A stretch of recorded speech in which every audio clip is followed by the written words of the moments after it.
राजस्थान के शिक्षा मंत्री मदन दिलावर को सिविल लाइन स्थित सरकारी बंगले पर सोमवार सुबह जनसुनवाई के दौरान रिश्वत देने की कोशिश की गई। जनसुनवाई में बांसवाड़ा से आए 3rd ग्रेड शिक्षक ने पाठ्य पुस्तक निर्माण समिति में शामिल होने की अनुशंसा करने की मांग करते हुए शिक्षा मंत्री को मिठाई का डब्बा और 5,000 रुपए का लिफाफा थमा दिया। बंगले पर कार्यरत स्टाफ ने जैसे लिफाफे में पैसे देखे तो उन्होंने मंत्री को सूचना दी। इस पर शिक्षा मंत्री ने शिक्षक को फटकार लगाई और थाना पुलिस के हवाले कर दिया। घटनाक्रम के बाद शिक्षा मंत्री मदन दिलावर ने पत्रकार वार्ता बुलाई और पूरे घटनाक्रम की सूचना दी। शिक्षक ने मंत्री को लिखे पत्र में अपने आप को एबीवीपी और मजदूर संघ से जुड़ा होना बताते हुए काम करने की मांग की थी। शिक्षा मंत्री मदन दिलावर ने बताया कि शिक्षक का नाम चंद्रकांत वैष्णव है, जो बांसवाड़ा के गाटोल ब्लॉक में राजकीय उच्च प्राथमिक विद्यालय बूधा में कार्यरत है। पुस्तक लेखन का काम राजस्थान राज्य शैक्षिक अनुसंधान व प्रशिक्षण परिषद करती है। उसी लेखन प्रक्रिया में वो स्वयं को शामिल करवाने के लिए सिविल लाइन स्थित आवास पर पहुंचा। शिक्षा मंत्री ने बताया कि उन्होंने सामान्य लिफाफा समझकर रख लिया, क्योंकि रोज सिफारिशों के पत्र के साथ कई लिफाफे आते हैं। बाद में लिफाफा देखा तो उसमें 5,000 रुपए थे। पुलिस शिक्षक से पूछताछ कर रही है। यह मेरे 35-36 साल के राजनीतिक जीवन में इस तरह की पहली घटना है।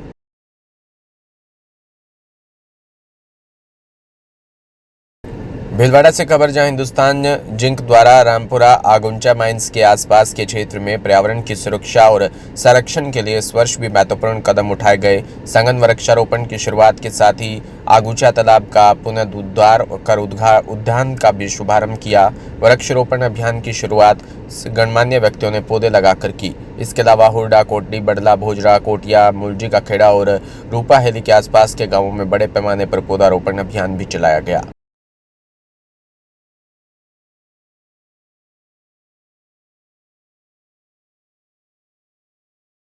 बारां के अरनावदा शाहजी के छिपा बड़ौद में पंचायत समिति सदस्य वार्ड नंबर 6 के उपचुनाव में भाजपा प्रत्याशी अंशराज नागर 657 वोटों से विजय हुए। कस्बे में भाजपा कार्यकर्ताओं ने आतिशबाजी कर खुशी मनाई।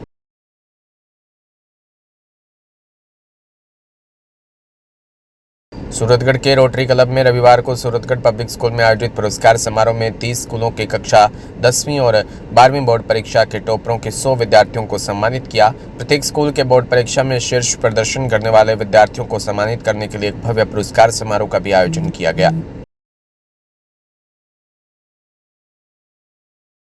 कोलायत केंदा और डीएसटी बीकानेर की संयुक्त पुलिस ने एक बड़ी कार्रवाई की। 106 ग्राम अवैध मादक पदार्थ स्मैक बरामद किया और 2 आरोपियों को भी गिरफ्तार किया। अंधा थानाधिकारी ओम प्रकाश सुथार ने बताया कि कोलायत क्षेत्र की पुलिस और डीएसटी की टीम ने NH 11 पर बाबा रामदेव मंदिर नोखड़ा के पास गश्त के दौरान किए गए। वहां पर एक मोटरसाइकिल सवार 2 युवक खड़े थे, जिनकी पुलिस ने तलाशी ली तो उनके पास 106 ग्राम से ज्यादा अवैध स्मैक पाई गई। मैं ओम प्रकाश सुथार, SHO हरदा। कल दिनांक 8/6/2025 को डीएसटी बीकानेर के सहयोग से नेशनल हाईवे 11 में नोखड़ा के पास नाकाबंदी में मुलजिम इलियास पुत्र मोहम्मद खान, ये कलर मुसलमान है, डाल गोल के, और एक इसका साथी है उमर फारूक सुनब लाल दिन, ये भी डालकोल का है। इन दोनों के कब्जे से 100 ग्राम स्मैक की बरामदगी की गई है और इनके जयसवारी वाहन मोटरसाइकिल है, ब्लैक रंग पल्सर मोटरसाइकिल को जब्त किया गया है। प्रकरण दर्ज कर और अनुसंधान SHO। कोलायत में भारत सरकार की ADP योजना के अंतर्गत सहायक उपकरण वितरण का शिविर कोलायत पंचायत समिति सभागार में आयोजित किया।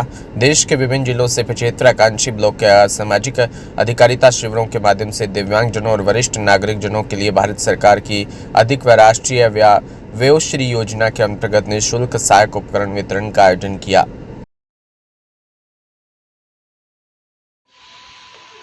क्या कार्यक्रम रहा आज? ये आज हमारे कोलायत तहसील में ADP योजना के तहत भारत सरकार द्वारा पहले से जो नवंबर में कैंप लगा था दिव्यांगजनों का, उनमें 21 लोगों को चिन्हीकरण किया गया था सहायक उपकरण के लिए। और आज ये सामान है, ये जो वितरण किया गया, इसमें 7 मोटराइज ट्राईसाइकिल है, 9 व्हील चेयर है, बाकी जो हाथ वाली ट्राईसाइकिल भी है, एक अपने इम्पैक्ट विजुअल किट था जिसमें सेंसर वाली जो अपने ब्लाइंड स्टिक बोलते हैं वो थी, एक मोबाइल भी था, जो वितरण किए गए हैं दिव्यांगजनों को। और आगे भी ये कैंप आयोजित किए जाएंगे समय समय पर जो दिव्यांगजन हैं इनको ये सहायता निःशुल्क भारत सरकार द्वारा प्रदान की जाए। सहकारिता शिविर में दिव्यांगजन और वरिष्ठ नागरिक जनों के लिए भारत सरकार की जो एडिप योजना है और राष्ट्रीय वयोश्री योजना के अंतर्गत आज निःशुल्क सहायक उपकरण वितरण करने का कार्यक्रम रखा गया था, जिसमें मोटराइज ट्राईसाइकिल और व्हील चेयर्स के साथ साथ में स्मार्टफोन और कैलिपर्स की भी बैसाखी की भी यहाँ पे ना प्रदान की गई है। मैं इस अवसर पर विभाग जो है इसके द्वारा किए गए काम को प्रेस करता हूँ कि इन्होंने इतने सारी संख्या में इन सबको शिविर लगवा के आज की डेट में इसका वितरण करवाया और आने वाले समय में यदि कोई शेष रहे व्यक्ति हैं इनका भी चिन्हीकरण करा के उनको निःशुल्क सहायक उपकरण वितरण करने का कार्य प्रारंभ किया गया। भीलवाड़ा में वंदे गंगा जल संरक्षण जल अभियान के अंतर्गत आज सार्वजनिक निर्माण के लिए जिले भर में सरकारी कार्यालय में RTWHS सफाई अभियान शुरू हुआ। रोड साइड पर पौधारोपण भी हो रहा है और PWD अधीक्षक कार्यालय, कलेक्ट्रेट में अधिशासी कार्यालय व सब डिवीजन कार्यालय में सहायक अभियंताओं द्वारा भी जिले भर में सभी कार्यालय में सफाई अभियान चल रहा है। वंदे गंगा जल संरक्षण के अभियान के तहत आज सार्वजनिक निर्माण विभाग के अंदर भी सफाई अभियान का बड़ा रास्ता चल रहा है। क्या है वंदे गंगा जल संरक्षण जन अभियान के अंतर्गत आज सार्वजनिक निर्माण विभाग को टारगेट दिया गया था सभी सरकारी कार्यालय भवन की छतों की सफाई की जाए। तो आज हमने कलेक्ट्रेट भवन की छत पे रूफ रेन वाटर के पाइप्स हैं उनकी क्लीनिंग करी और हमारे PWD ऑफिस के अंदर सफाई अभियान चलाया। अभी सभी कर्मचारियों ने, सभी अधिकारियों ने इसमें भाग लिया और सभी जिले भर में भी लगातार कार्यक्रम, जिले भर में हमारे सब डिवीजन लेवल पे भी सहायक अभियंताओं द्वारा ये कार्यक्रम किया जा रहा है, सफाई अभियान चलाया जा रहा है। और भी क्या कार्यक्रम देंगे आज के दिन? सड़क के किनारे वृक्षारोपण का भी है, वो भी हमारे प्लानिंग में है और उसके तहत मीटिंगें भी आयोजित हो रही है और आपका दौरा लगातार चल रहा है? हाँ, लगातार दौरे चल रहे हैं। इस हिसाब के भी दौरे चलते रहते हैं और प्लानिंग करके अभी वर्षा से पहले हम सभी। भीलवाड़ा में सांसद दामोदर अग्रवाल ने सांसद जन संवाद केंद्र पर जन सुनवाई रखी थी। आज सुबह से बड़ी संख्या में सांसद कार्यालय में जनता अपनी शिकायत और समस्याओं को लेकर सांसद कार्यालय पहुंचे। सांसद ने आम जनता की समस्याओं को सुना और उनके निवारण के लिए हाथों हाथ अधिकारियों से निराकरण की बात की। सांसद अग्रवाल द्वारा जनता की समस्याओं का समाधान करने का जन सुनवाई महत्वपूर्ण प्रयास है। पटवारी हूँ और न मैं क्लर्क, मैं जन नेता हूं। जन सुनवाइयों में सामान्यतः प्रेस न्यूज जारी होती है कि 1008 प्रकरण आए, 920 प्रकरण का निस्तारण किया गया, परंतु हमारे यहाँ कोई रिकॉर्ड नहीं रखते हैं, कोई कागज नहीं लेते हैं। जितने भी प्रकरण मेरे सन्मुख आते हैं संबंधित अधिकारी से हाथों हाथ बात करके तुरंत उसका निस्तारण करने का प्रयास करते हैं और यदि कोई प्रकरण कानूनी बाध्यताओं के कारण फरियादी के पक्ष में निस्तारित नहीं होता तो उसको स्पष्ट बता दिया जाता है। मेरे यहाँ 90% जन सुनवाई के आने वाले प्रकरणों का निस्तारण पॉजिटिव होता है और मैं कागजों में कम और काम में ज्यादा विश्वास रखता हूँ। इसलिए आप यदि बाहर जाके पूछोगे तो वो संतुष्ट नजर आएंगे और वही मेरा काम है। रिकॉर्ड पर मैं सफल हो जाऊंगा उससे कुछ नहीं होगा।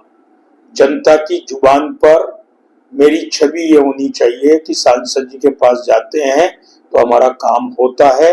मैं उस छवि की चिंता करता हूँ। मोदी सरकार ने भीलवाड़ा में राजस्थान राज्य मानवाधिकार आयोग के अध्यक्ष जस्टिस GR मूलचंदानी एक दिवसीय दौरे पर भीलवाड़ा पहुंचे, जहां उन्होंने भीलवाड़ा जिला कारागृह का निरीक्षण किया। निरीक्षण से पहले जस्टिस GR मूलचंदानी का जेल अधीक्षक भैरव और जेलर ने उनका फूलों का बुके देकर स्वागत किया। वहीं जेल परिसर में जस्टिस मूलचंदानी को जवानों द्वारा गार्ड ऑफ ऑनर भी दिया गया। जिला कारागृह का निरीक्षण करने के बाद राजस्थान राज्य मानवाधिकार के आयोग के अध्यक्ष जस्टिस GR मूलचंदानी ने जेल में कैदियों की मिलने वाली सुविधाओं को लेकर भी संतुष्टि की जताई।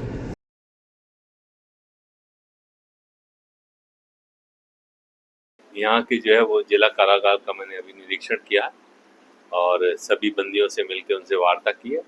आमतौर पे मुझे कोई यहाँ समस्या नहीं दिखी, सब कुछ ठीक है।